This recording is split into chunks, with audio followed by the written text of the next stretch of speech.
The universe isn't just listening, it's waiting for you to prove you're serious. There is a big vibrational difference between engaging in an imaginal act and simply daydreaming. And I don't want you to be like the thousands of struggling manifestors out there, wasting time and energy thinking they're building a strong structure with which to manifest, when in actuality, it's simply a sandcastle ready to crumble when the tide changes.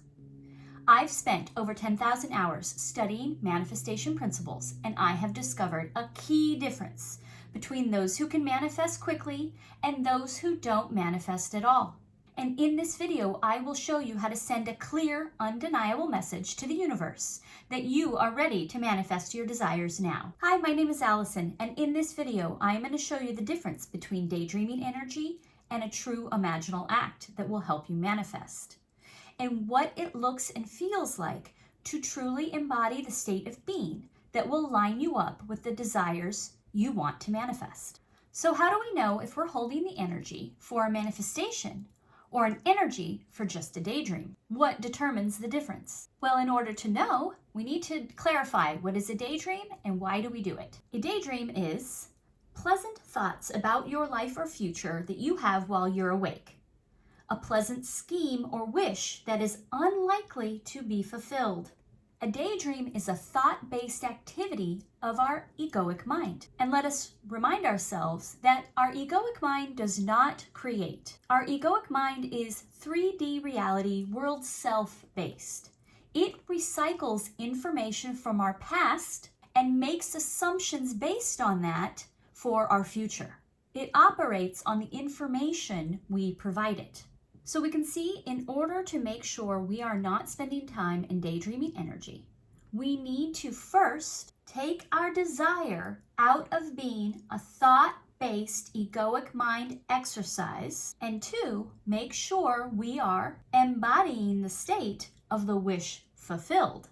Clearly, our desires all begin as a thought, as an idea, as a, oh, that sounds nice. But in order to pull it out of a thought or idea, we need to activate the vibration. We need to transform it from a thought and feeling into a state of being we can embody. Because it's through the state of being that creates the energy that the universe can then match and radiate back to us. And we do that by raising it, by elevating it beyond the status of a need or a want. See, needs and wants are egoic mind, thought-based.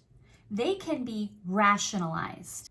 Our egoic mind can take a need or a want and manipulate and adapt it to fit the situations and conditions that you find yourself in, to fit the assumptions it thinks is possible for you based on your current and past experiences. So for example, you might think you need to own a home. Your society, your parents tell you you're of the age, it's a good investment, it's for security, you should own a home. So you think, yeah, that all makes sense. I need to own a home. I need to grow my credit or have security and not be at the threat of landlords or whatever. You think, I need to own a home. I want to own a home. I will manifest owning a home. But needs and wants can be downgraded depending on the reality your egoic mind thinks is available to you based on the 3D conditions you're experiencing. So you may decide you want to manifest a home, I need a home, I want a home, and your egoic mind will say, you don't make enough for a home. No, renting. So then you rent, that's fine, I'll just rent. Owning a home, that's so much work anyways. And then you rent, and then that becomes too expensive. And then your egoic mind will rationalize, well, I can move back home with my parents. That's not a big deal. I'll save a bunch of money. And then that doesn't work out. Well, I don't need to rent. I don't need to live with my parents. All I need is to sleep in my car. That's fine. All I need is a shelter bed. That's okay. All I need is a park bench. That's okay. You may say, I really need this. I couldn't live without this. This is absolutely the bottom level I'm willing to go to. That is an absolute need. But we all know that faced in certain circumstances, people will adjust their level of need to meet the level of reality that they think is accessible to them at that time. And a want is even easier to downgrade. If you want to be wealthy, but your egoic mind doesn't think that's a possibility, then very quickly it will convince you, I don't need all that extra money. I don't need a fancy car. Wanting so much money is selfish. Who needs all that extra money anyways? I'm fine with what I have. I hope with these examples you can see that needs and wants are most often born out of the conditions and situations we find ourselves in. They're not really true desires. They're things that we look around and say, oh, I need that. Oh, I want that. But they're condition-based. Now, a desire for a manifestation can absolutely be born out of that. I want a fancier car for no other reason than to just have a fancier car because it sounds like fun. But in order to manifest that, in order to grow beyond the reality I have experienced so far, I must remove it from the need or want, egoic mind control 3D reality. Ultimately, what happens is so many struggling manifestors get stuck in the daydream energy because rather than taking it out of the egoic mind and trying to truly embody the feeling, they stay in that daydream energy state and they use all the manifestation techniques and things to try to convince their egoic mind that this desired manifestation is a possibility within their current reality. This is the major pitfall for so many people. They try to make the manifestation work within the confines of the reality they already find themselves in, and they fail to elevate out of that, above that, beyond that current 3D, and enter into their higher consciousness, imaginal act, and resting there, like trying to fit a square peg into a round hole. Now, how do we make sure we don't stay there? Point number 2. How do we move beyond this need or want that can be so easily manipulated by the current what is, and truly begin to embody the state of the wish fulfilled? We elevate this beyond being optional. This is not extra. This is not something nice. This is not a, no, I could use that. I need that. I'd like it. This is the only reality we rest in. We live in the end, which means there is no other option. When you say, this is the reality I choose, then there is no other reality. Then you have moved into the state of being because there is no being any other way. Master manifestors all carry a great vibrational common thread, and that is commitment to their vision, to the reality they say they want. Commitment to the vision, to living in the end, is the energy difference, is the separator out of daydream energy. Commitment energy takes it out of being a need or want to simply the only reality you will participate in. For example, Michael Jordan is maybe the greatest basketball player who ever lived. And he has a great quote where part of it says he missed over 9,000 shots in his career. But nobody would look at that and say he's a loser.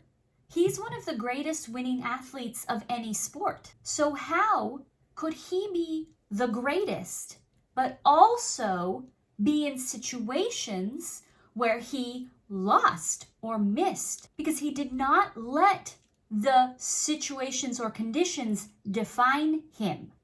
Instead, he defined it as being simply part of the reality of his greatness. He decided those situations and conditions were not in contradiction to his success, but part of it. If you are trying to manifest abundance and wealth and you are embodying that state, and then you open up your bank account and see negative $22 from an overdraft fee and you do not allow the energy to be in contradiction to the reality you are committed to, then it will not be. And it will not be a deterrent. You can be disappointed. I'm sure when he missed shots, he was disappointed. I'm sure when he lost games, he was upset. I'm sure that when you look at your bank account, that is a bummer. We're not denying the feelings. What we're denying is that that would be in any way a contradiction to the reality I am sitting in. In other words, make there be no other reality except you in your wish fulfilled. When we cross over in our imagination and our state of being, that is it.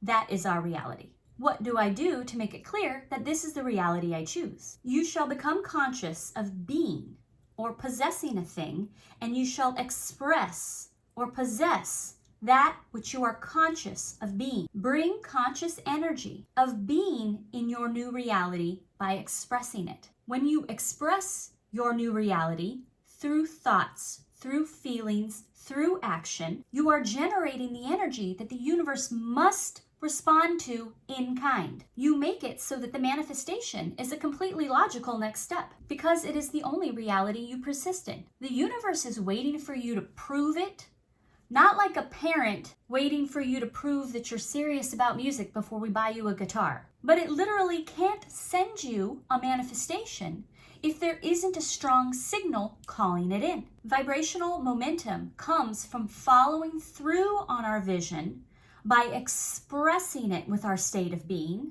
through our choices and intentions and our follow through. Choose to express the energy in alignment to where you're going, not in resistance to where you are. Now, this is why strengthening your vision, getting clear, is so crucial. Because let's say you want to manifest a slender and fit body, but you have a lot of resistance towards working out, or maybe you're physically incapable.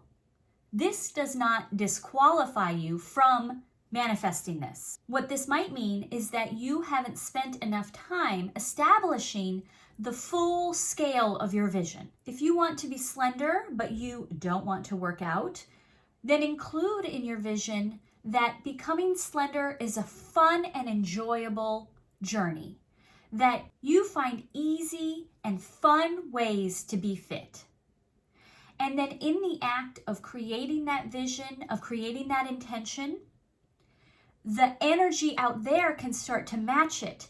And then it will start to flood you with inspiration, with daydreams, with ideas, with synchronicities of other ways that you can express this reality energy. When you get clear on your vision, the universe will show you all kinds of different ways that you might not have thought of. And in order to get help with that, I would recommend watching this next video. And I hope that this one was helpful to you, and I look forward to bringing you more.